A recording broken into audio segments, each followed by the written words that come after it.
اعوذ باللہ من الشیطان الرجیم بسم اللہ الرحمن الرحیم اللہم صلی علی محمد و آل محمد۔ ناظرین کرام، ہماری بحث چل رہی تھی وہ دروس جو حضرت امام جعفر صادق علیہ السلام نے اپنے پیارے شاگرد اور صحابی جناب مفضل کو دیے تھے، اور مولا نے انسان کے جسموں میں، انسان کے جسم کے اعضاء میں جو حکمتیں اور مصلحتیں پائی جاتی ہیں ان سے آگاہ فرمایا تھا۔ ان کے بعد مولا نے حیوانات کے جسموں میں جو حکمتیں اور مصلحتیں پائی جاتی ہیں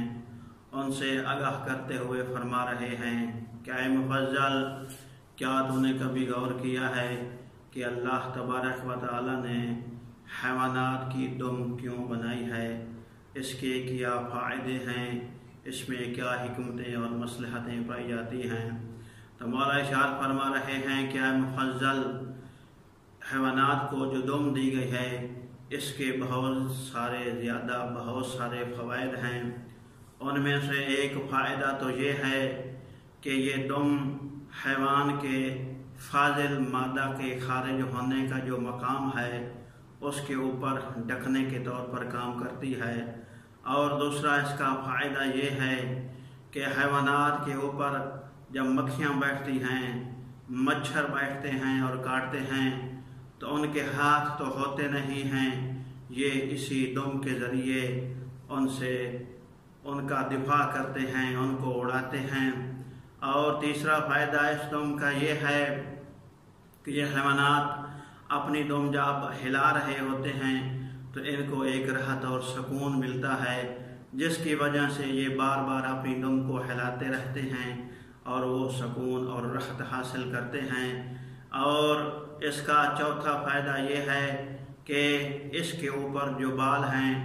وہ بہت قیمتی ہیں، ان سے بہت ساری اشیاء بنائی جاتی ہیں۔ اور اس کا ایک فائدہ یہ بھی ہے کہ اگر کسی دلدل میں یہ پھنس جائیں، کسی کیچڑ میں یہ پھنس جائیں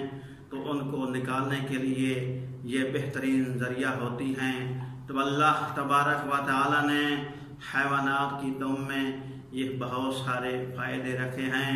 تو مفضل غور کرو، جس طرح حیوانات کو ضرورت تھی، جس طرح ان کے لیے ایک مقصد تھا،